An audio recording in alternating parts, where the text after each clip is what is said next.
Today's video is purely inspired off of this tweet and the stupidity behind it. No disrespect to the user, but come on, bro. What are we doing just yapping about stuff we clearly do not know what we're talking about? Today, I wanted to not only pay respect to the world's strongest baldy, but also break down why he's one of the biggest GOATs in his own respective series.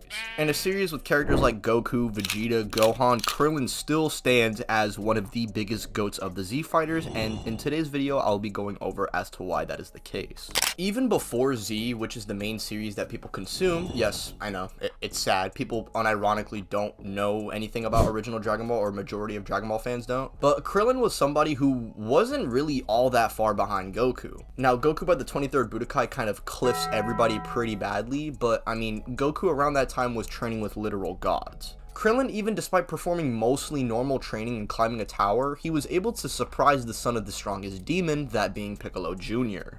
And mind you, this same demon 3 years previously sent his son to go and kill Krillin. So even before his GOAT moments, he was still a well-competent fighter, still putting up a fight with the likes of Jackie Chun, Kid Goku, like I said, Piccolo Jr., and etc. He caught his nice W against Chaozu in the 22nd Budokai, what a fucking and again, performed very well against Piccolo in the 23rd. So even before his GOAT moments, he was still a well-competent fighter, with him not being too far behind the likes of Tien. In Z, this kind of stays that way, with him being behind Tien by literally like less than 100 power level points in the Saiyan Saga. But everything kind of changed once the Saiyan Saga hit, because not only did Tien sacrifice himself against Nappa, which honestly it really didn't do anything in the long run, while Krillin is killing 3 Saibamen avenging Yamcha, taking Nappa head on with Piccolo, somebody who he was enemies with in the past, and even getting the jump on Nappa and Vegeta himself. And everything after this point just starts going up for the GOAT, as these guys would then go on to go to Namek. While the dead Z fighters would train with King Kai and for some reason don't learn kaioken or spirit bomb, and Krillin would go on to not only get his potential unlocked by Guru, making his power level jump from 2,000 to 75,000 by the end of the arc, but while he was gradually reaching this power level, he was fighting threats like Dodoria, Recoome, and Ginyu, and even Frieza himself. This all led into his best moment in the arc, in my opinion, which is him outsmarting second form Frieza and somehow being able to cut his tail despite the insane gap in power with his Destructo Disc. Frieza unironically would have been cooked. Frieza, the Emperor of the Universe, was actually threatened by a mere human like Krillin. Krillin after this unfortunately does die, but he is quickly brought back when the arc's over, with him, like the other Z fighters, preparing for the upcoming android threat. And Krillin, after somehow spamming Kamehamehas into the water in the anime, I don't know how this is an effective training regimen, but he somehow reached a level that surpassed even the likes of Frieza. We know this since Piccolo himself comments on how if they aren't prepared for threats stronger than him, then there's no point in even showing up. And it's consistent for the humans to at least far surpass the last threats with the training method Goku used previously. After training on the Lookout, they surpassed Raditz, and after Guru, they surpassed Vegeta and Nappa. So regardless of what you think, I do believe it's consistent for the previous Z fighters to catch up with the previous threats. And we see Krillin, at least in the anime anyway, getting the jump on Imperfect Cell, which, I mean, if he was weaker than Frieza, then he literally wouldn't be able to move Cell. Now, after this point in the arc, I'm not gonna lie, it gets a little hard defending my GOAT, because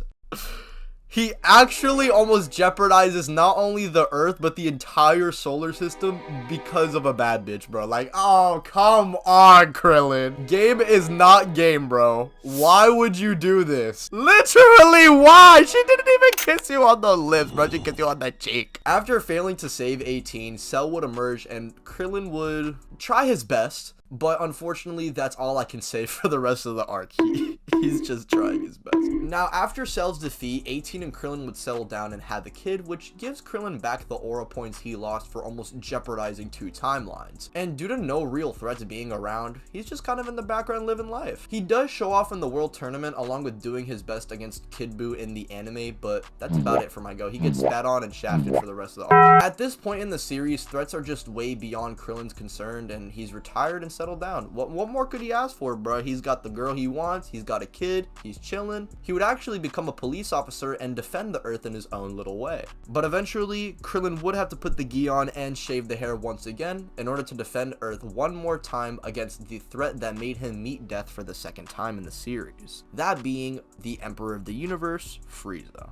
With Frieza's return, this triggered Krillin to lack the confidence that he strongly displayed throughout all of Z. The same Krillin that was pimp smacking fat people in the world tournament is now shivering and quaking in his boots against Frieza soldiers that barely have a power level of 1500. And Roshi would make him realize that he isn't some fodder for Frieza soldiers to handle, and Krillin, once he locks back in, does his part during Frieza's invasion. But after this, he really doesn't get much to do for the next few arcs. He doesn't show up in Champa's tournament, he's merely just in the background and spectating, kind of like telling the viewers what's going on with stuff. He doesn't fight Goku Black or pull up in the mini Goku assassination arc. But we do get a little mini arc with Krillin believing that he's lost his touch, and we get Goku helping him overcome his worst fears, which gives us one of the best episodes in Dragon Ball Super in my opinion. Having Krillin dealing with his most traumatic experiences, so basically characters like Tambourine, Nappa, Dodoria, Frieza. Krillin even would seemingly get a transformation, but I mean,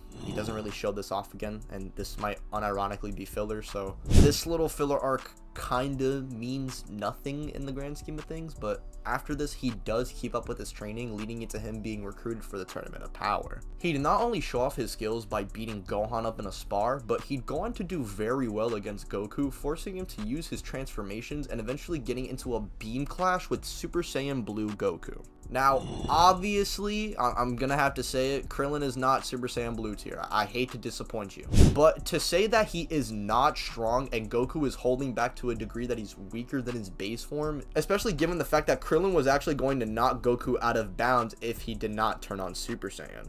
We know a way stronger Buu as well is actually pressing base Goku, while Krillin is forcing Goku to use transformations. Now, I'm not saying Krillin is stronger than Fit Buu, because Buu is probably not going all out here, but he is definitely above anything in the Buu saga, and at worst, like above any threats that he was previously just like terrified against. Meaning Frieza, Cell, Majin Buu, all those big threats in Z, Krillin and Super would just blink away. We even see in the tournament, he would go on to save 18 and actually get some decent eliminations, performing some nice combo moves with her, before ultimately being sneaked by Frost, with his overconfidence getting the better of him. I actually really like this a lot, at least in the anime, as Frost is trying to be like Frieza, and I mean is an alternate universe version of him. This piece of Krillin's past is probably the one piece that instilled the most fear into him, and the fact that he just overcame this fear, but this newfound confidence was his downfall in the end, I'm not gonna lie, it's pretty cool, and I'm glad Krillin at least got an episode to get a shine.